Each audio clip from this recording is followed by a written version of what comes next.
Lo primero de todo, tengo que agradecer la invitación al comité organizador y a la Asociación Española de Vacunología.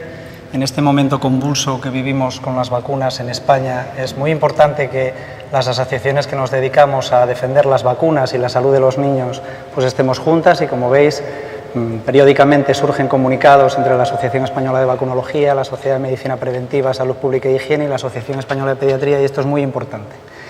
Y en segundo lugar, os quiero decir que ya la cafeína está baja del café que habéis tomado. Cuando se presenta una nueva vacuna, yo lo siento, hay que dar datos, hay que poner gráficos, espero que os los ponga así un poco para que podáis estar atentos. Las he revestido con fotos de mi región, que ya sabéis que es Paraíso Natural y que yo siempre hago bandera de ella, y a lo mejor os relaja un poco. Las voy a poner del verano, para que veamos esa etapa que ya pasó, ¿no?, y que queremos que vuelva pronto, y espero que todo vaya bien, ¿no? Bueno, estos son mis potenciales conflictos de intereses, y en principio pues yo voy a hablar de una nueva vacuna hexavalente, no descubro nada, se llama Exion, y los puntos clave que voy a tratar van a ser la historia, los estudios de inmunogenicidad, los estudios de seguridad, los puntos conflictivos, o más bien los puntos a discutir, y finalmente unas conclusiones, ¿no? ¿Cómo ha sido la historia de esta vacuna? Pues en principio no voy a decir nada nuevo, son 6 componentes, como en todas las vacunas hexavalentes, pero esta diapositiva, si la pongo, pues por supuesto con sus adyuvantes, con su presentación líquida, y lo que sí quiero hacer hincapié es en cuándo empezó este proyecto. Empezó ya hace 11 años, ¿no? Es una vacuna que se fabrica en Europa, en la fábrica que Sanofi Pasteur MSD tiene en Francia, excepto uno de los componentes, que es el antígeno, iba a decir Australia, me dicen que es muy antiguo, voy a decir el antígeno de superficie de la hepatitis B, y este se fabrica en Argentina. El desarrollo clínico, también os llamo la atención que cuando empiezan los ensayos clínicos ya han pasado casi 11 años, casi 10 años, perdón. Entonces, como veis, pues se hacen distintas pautas de vacunación, las que se suelen utilizar en la aplicación de las vacunas hexavalentes. Se hacen con distintas vacunas control, generalmente frente a pentavalente y hepatitis B o frente a Infanrix Hexa, que es la otra vacuna hexavalente, incluso con vacunas de tosferina de células enteras. Y también se hacen en relación a otras vacunas que están en los calendarios sistemáticos, como puede ser, como veis ahí, la antineumocócica, el rotavirus, la triple vírica o la varicela. Y, por supuesto, dado que se ha hecho en todo el mundo, pues va a haber resultados en todas las razas. Estos son todos los ensayos que se están haciendo con la vacuna.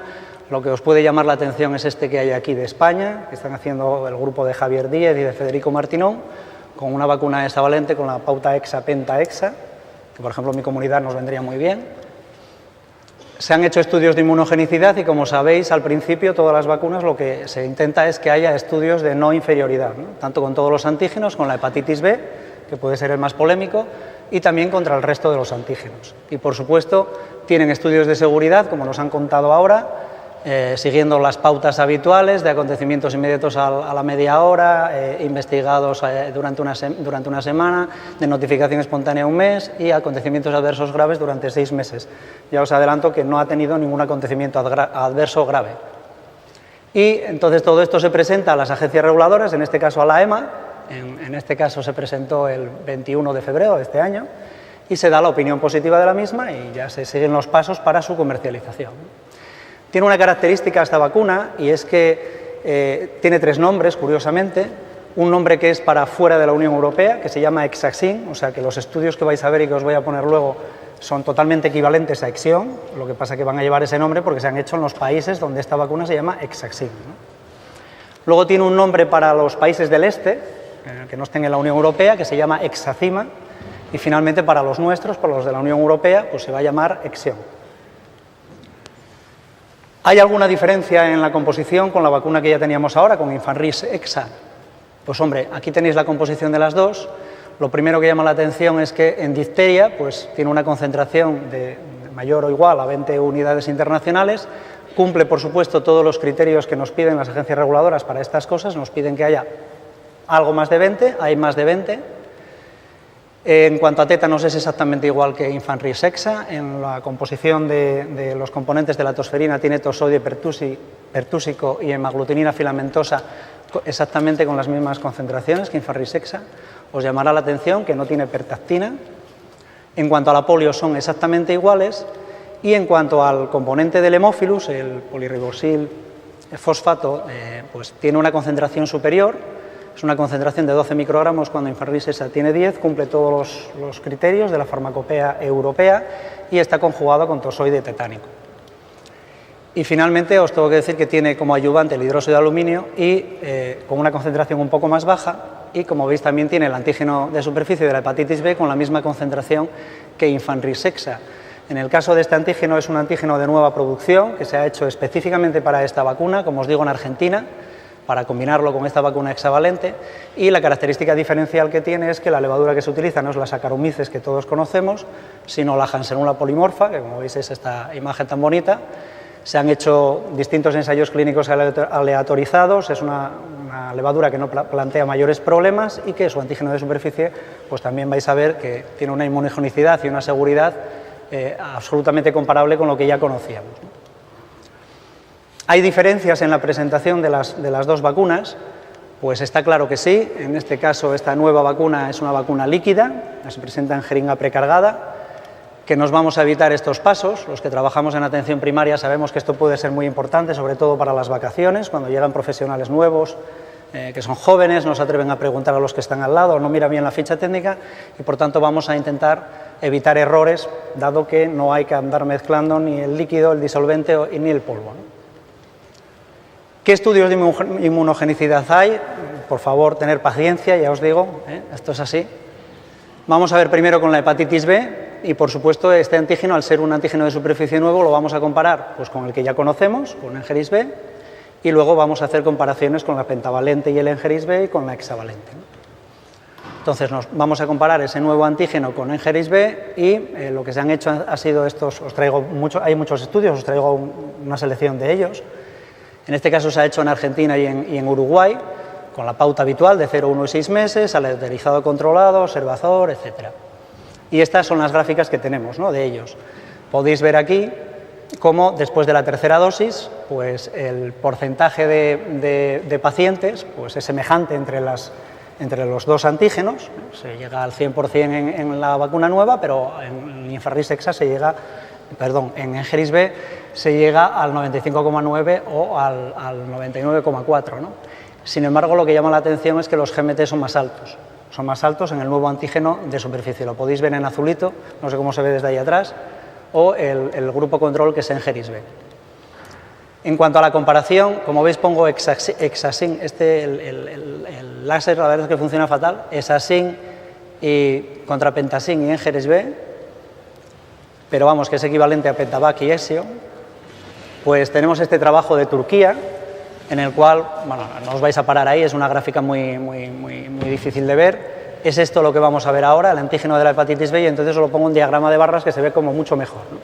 Entonces, como veis, después de la primo-inmunización, pues los valores son semejantes entre la nueva vacuna hexavalente y Pentasin y Engerix B. En los datos pre-booster, pues en cuanto a la nueva vacuna, hay un 80,7 que se lo convierten, frente al 99, y luego en la dosis posterior al booster, pues se ve que se vuelven a igualar y que por tanto hay una respuesta elevada y similar a la vacuna que ya conocíamos. Este todavía es más rollo, pero es lo que tengo y es de Argentina, también compara Hexasin con Pentasin y Engerix B, pero os lo he puesto en cuanto al antígeno de superficie, os lo he puesto un poco más grande, a ver si lo veis. Aquí hay, en la serie después de la primo-inmunización, la seroconversión es de 99,2 y en el caso de Pentasin más Engerix B es del 100%. En la dosis pre-booster, en la nueva vacuna es del 85,5 y en Pentaxim más Engerix B pues es de 99,5, y como veis no tenemos post-booster porque justo en este trabajo la dosis de refuerzo se hace con pentavalente, no se hace con pentavalente más Engerix B, ¿no?, ni con la nueva hexavalente. Y en cuanto a la comparación de la nueva hexavalente con la que ya teníamos, con Infanrix EXA, pues lo que encontramos son estos estudios, estos 4 estudios, veis ahí sus nombres, se han hecho en México, en Tailandia, en Perú y uno conjunto en Colombia y Costa Rica. Como veis, las características pueden ser diferenciales en cuanto a la hepatitis B al nacimiento, hay 2 que sí se han puesto hepatitis B al nacimiento y otros 2 que no. Y luego hay 2 estudios también, coincide con los que tienen hepatitis B al nacimiento, en el cual se administra a la vez la vacuna antineumocócica y en el otro la vacuna antineumocócica y antirrotavirus, ¿no? ¿Qué resultados tenemos? Pues es este cuadro. Yo os lo voy a resumir mejor en un diagrama de barras, que se ve como mucho mejor, ¿no? Y es este, como veis ahí. Y veis que después de la primoinmunización los resultados son exactamente comparables, ¿no? Son prácticamente iguales. Esto después de la primoinmunización. Y aquí ya, cogiendo solo un estudio para no liaros más con tanta gráfica, el estudio que se hizo en México, pues podéis ver lo que ya veíamos, equiparables después de la primoinmunización. En el pre-booster son equiparables, un poco más bajo en la nueva vacuna hexavalente, y cuando llega el post-booster, pues ya prácticamente el 100% de las dos han seroconvertido, ¿no? Por tanto, hay una elevada respuesta inmunitaria frente a hepatitis B tras el booster con Exión. Y de los otros antígenos, ¿qué tengo que contar? Pues pocas cosas, la verdad. Esta es la gráfica que os presentaba antes de Turquía, no os detengáis en mirar cada cosa, os puedo asegurar que son absolutamente equivalentes, ¿no? Tanto en el hemófilus como en la difteria, el tétanos, la polio y los antígenos de la tosferina, comunes, ¿no? Que son el toxoide pertúsico y la hemaglutinina filamentosa. Y en el estudio de Argentina, pues pasa un tanto de lo mismo, ¿no? O sea, después del refuerzo, como podéis ver ahí, veis todos los antígenos, como veis son absolutamente equivalentes. Por tanto, no hay ningún tipo de problema con los antígenos, el resto de los antígenos que no son hepatitis B en la nueva hexavalente. Y si comparamos la vacuna hexavalente con Infarrix hexa, pues nos pasa un tanto de lo mismo, ¿no? O sea, veis ahí todos los antígenos, veis la nueva vacuna en la línea de arriba, la Infarrix hexa en la vacuna de abajo, y como veis, pues las tasas son elevadas y no hay ningún tipo de problema. Y el hemófilus en particular, porque claro, en este caso esta nueva vacuna tiene una concentración un pelín más alta que la que tiene Infarrix hexa, pues se encuentra lo que cabía esperar. Es decir, que son absolutamente equivalentes, pero que si miramos las GMTs de los estudios en los que se ha valorado esto, pues como veis está más alto en la nueva vacuna, ¿no? En Exión, en este caso en Hexaxin, está más alto. ¿Por qué? Pues porque tiene 2 microgramos más, está clarísimo, ¿no? Aunque luego, si miramos la seroconversión, el porcentaje de personas que seroconvierten, como veis, tanto en la post-primoinmunización como en la pre-booster como en la post-booster, pues son absolutamente equivalentes, ¿no? Por tanto, las dos protegen bien frente al hemófilus. Y en cuanto a los estudios de seguridad, que tampoco os quiero meter mucho lío, pues os he traído el de Turquía, en el que se comparaba la vacuna hexavalente con pentavalente y Engerix B, pues podéis apreciar que los efectos secundarios, tanto los locales como los sistémicos, no ha habido ningún acontecimiento adverso grave, como os digo, relatado o que no quiero decir reportado porque no me gusta nada, porque es inglés, ¿no? Pero como veis las reacciones son muy equivalentes, incluso un poco menor en la nueva hexavalente, y aquí lo que se podría decir es que, pues a lo mejor como tiene menos concentración de difteria y tiene menos cantidad de aluminio, pues a lo mejor también te da menos reacciones. Y si comparamos la nueva vacuna Exión, en este caso Hexaxin, con Infarrix hexa, en cuanto a los efectos secundarios en estos 4 trabajos, pues podéis coger las gráficas de arriba, las pegáis a las de abajo y veréis que es prácticamente equivalente. O sea, puede haber una pequeña diferencia, pero tanto en los efectos secundarios locales que están arriba como en los sistémicos que están abajo, son prácticamente semejantes. Luego, en cuanto a seguridad, es una vacuna hipersegura, igual que la que ya teníamos. Y los puntos a discusión, ¿cuáles son? Pues el primero de todos, ya os habréis dado cuenta, pues es el del antígeno de superficie pre-booster, ¿no? Os he traído el trabajo este de Turquía, en el cual se ve pues que hay un 80,7 de seroconversión en la dosis pre-booster, pero particularmente a mí no es una cosa que me preocupe y creo que tampoco a vosotros os debe preocupar, porque me vais a permitir la licencia, la vacuna de la hepatitis B es un vacunón, ¿no? Porque tiene una memoria inmunológica espectacular, porque todos sabemos que los anticuerpos antiantígeno de superficie se deben hacer siempre al mes o a los 2 meses de la dosis que tú quieras valorar, porque como la hagas más allá, eso ya no tiene valor. Ya se ha escrito en muchos sitios, hay hasta un 50% que se va perdiendo esa cantidad de anticuerpos, incluso nos sale cero y nos ha pasado muchas veces en la práctica diaria a nosotros, cuando les haces marcadores por otra causa, que no sea un factor de riesgo, y que no le damos mayor importancia, o al menos siempre hemos contestado que no había que hacer nada a no ser que estuviéramos en una situación de riesgo.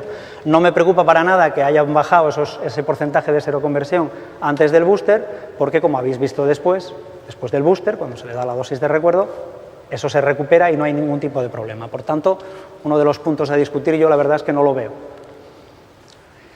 Se necesitarían 3 o 4 dosis, que es también otra de las disquisiciones, ¿no? Que siempre se dice cuando se hablan de estas vacunas.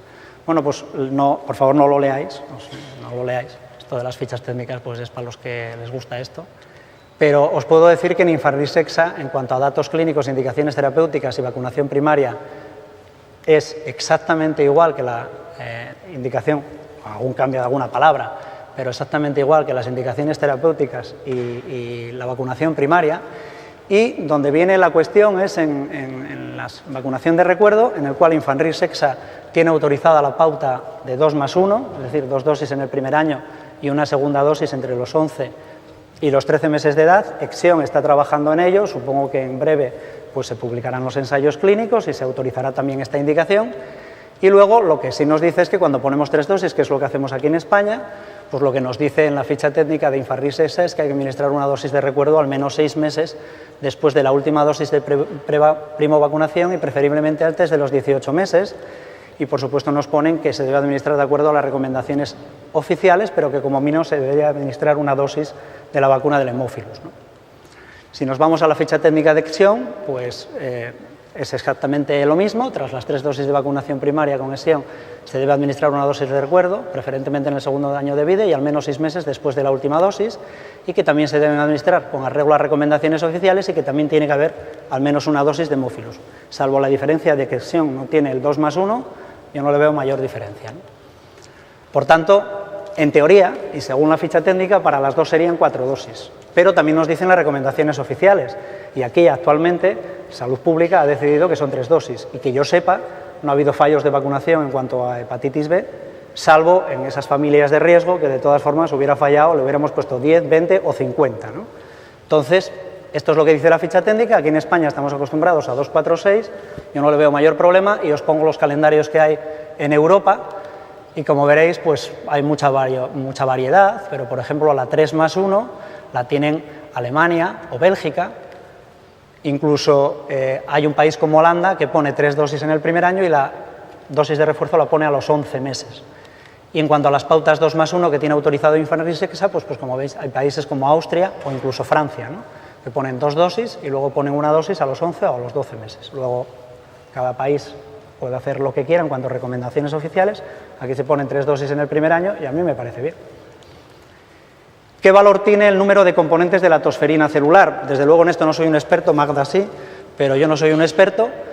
Pero es verdad que ya la OMS dice que no hay un marcador o un correlato de protección en cuanto a la tosferina para valorar las vacunas acelulares, y que lo mejor para valorar una vacuna celular está claro que es el impacto en la vida real, es decir, ¿conseguimos disminuir la tosferina o no conseguimos disminuir la tosferina? Bueno, Suecia, ahora os presento la gráfica, se ve mucho mejor en la gráfica que esto que os voy a contar. Es un país que vacunó con vacuna de células enteras, suspendió la vacunación, estuvo unos años sin vacunar y cuando salieron las vacunas acelulares en el 96 decidió vacunar con vacunas acelulares, pero tanto de lo mismo que nos pasa aquí en nuestro país, pues hay unas regiones que han vacunado con un componente de tosferina que es el toxoide pertúsico, otras con 2 y otras con 3, ¿no? Y esta es la gráfica, como veis ahí, la vacuna de células enteras se introduce, disminuye la incidencia de la enfermedad.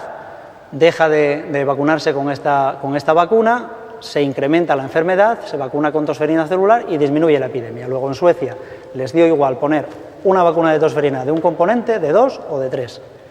Y todavía es más plasmable el caso de Dinamarca, ¿no?, que Dinamarca con un componente de un solo componente de tosferina, el toxoide pertúsico, pues ha conseguido, cuando lo introduce después de las vacunas de células enteras, disminuir las hospitalizaciones un 93% y la incidencia de la enfermedad casi un 80%, ¿no?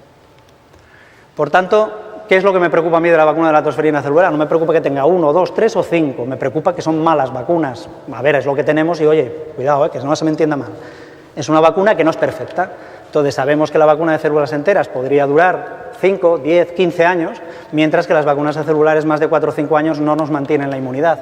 Con lo cual, muy acertadamente, la ponencia técnica del Ministerio y de las consejerías, en el documento que se realizó con la tosferina, pues nos dicen que lo que habría que intentar es conseguir mejores vacunas, enteras o acelulares, enteras que tuvieran menos reacciones adversas o acelulares más potentes, para intentar yugular el problema de la tosferina. Y os he puesto también esta diapositiva antes y diréis, ¿para qué me la repite? Pues me la repite porque os daréis cuenta que os he dicho que se ha hecho con otras vacunas y aquí echaréis en falta alguna, ¿no? Está claro que echáis en falta la vacuna, ya empiezo con el invierno para que os vayáis adaptando a la estación a la que vamos. Entonces, como echamos en falta es la vacuna antimeningocócica C. Efectivamente, ya hay ensayos clínicos que se está utilizando la coadministración con la vacuna del meningococo C, todavía no tenemos los resultados, pero supongo que serán buenos. Y entonces lo que tenemos que irnos es a las fichas técnicas de las vacunas antimeningocócicas T que utilizamos en nuestros calendarios. Y en todas veréis que os pone que es compatible con los antígenos, tanto en Neisvac como en Meningitec, como en Menjoatequid, son compatibles con los antígenos que forman parte de la hexavalente. Por este lado yo no le veo mayor problema.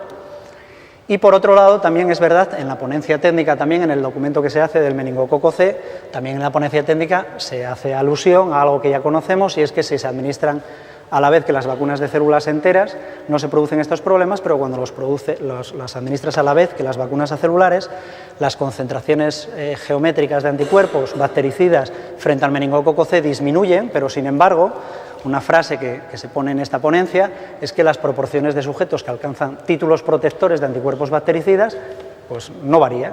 Entonces, hay ahí un pequeño problemilla, pero que se soluciona porque el número de sujetos no disminuye. Y desde luego este es el documento inicial que se hizo del nuevo calendario que va a entrar en vigor el 1 de enero de 2014, como veis pone 2 meses, 12 meses y 12 años para la vacunación del meningococo, como todos sabéis, aunque parece ser que al final ha habido un pequeño cambio y a lo mejor pues la dosis de los 2 la ponen a los 4 o incluso pueden dar opción a que alguna comunidad vacune con 2 y 4 meses. En nuestro caso en Asturias, por ejemplo, yo no tendría ningún problema aunque no tuviera ensayos clínicos, porque vacunamos a los 0, 2 y 6 meses. Y desde luego lo que sí se ha demostrado con el meningococo es que la vacunación en el primer año dura muy poquito, que la vacunación en el segundo año dura un pelín más, pero muy poquito también, y que lo más importante es vacunar a los adolescentes. Y veremos si no tenemos algún problema, alguna comunidad que no haya hecho catch-up en adolescentes, si adoptamos esta nueva pauta. Por tanto, como hizo Holanda, que como sabéis no vacuna en el primer año, sino que vacuna después, hizo un catch-up del 1 a 18 años y no se han encontrado ningún fallo de vacunación ni ningún problema de ningún tipo. Tenemos que vacunar a los adolescentes, que es lo más importante, para disminuir la colonización nasofaringea del meningococo, ¿no? Y este es un ejemplo de los calendarios que hay en Europa. Como veis, pocos vacunan en el primer año, muy pocos vacunan en el primer año, algunos en el segundo y muchos también en la adolescencia. Conclusiones de mi exposición, pues está claro que esta nueva vacuna tiene las ventajas de cualquier vacuna hexavalente, que nos viene muy bien que podamos inmunizar contra 6 enfermedades en un solo pinchazo, que desde luego va a tener menos molestias en el niño, eso está clarísimo, que sirve también para armonizar y simplificar los calendarios, mejorar su cumplimentación y coberturas, que es nuestro objetivo final, los que trabajamos en la salud pública, en la sanidad pública, perdón, a ver si se me enfadan, no, en la sanidad pública, y que facilita un registro y un control adecuado de las vacunas administradas. Desde luego, por lo que os he presentado, los estudios de inmunogenicidad han demostrado no inferioridad contra todos los antígenos, incluido tosferina y hepatitis B, que tiene un buen perfil de seguridad sin acontecimientos adversos graves, que en cuanto a posología yo veo que la ficha técnica es exactamente igual que la actual hexavalente, que la coadministración con otras vacunas de calendario no plantea mayores problemas, que no va a plantear tampoco problemas con el meningococo C por lo que os he expuesto, y que desde luego es muy bueno que haya una nueva vacuna hexavalente, porque esto está claro que en los concursos, es una vacuna de concurso de calendario sistemático, está claro que cuando hay 2 casas, todos sabemos cómo funciona la empresa privada, pues hay una competencia y por tanto igual podemos conseguir un abaratamiento de costes que nos puede servir a lo mejor para introducir alguna vacuna más en calendario, a ver si me lo van cogiendo. Y desde luego la última ventaja, y que creo que es muy importante, por lo menos para los que trabajamos en atención primaria así lo vemos, es que tiene una presentación líquida que va a ahorrar tiempo y va a evitar errores en la administración de la misma. Muchas gracias.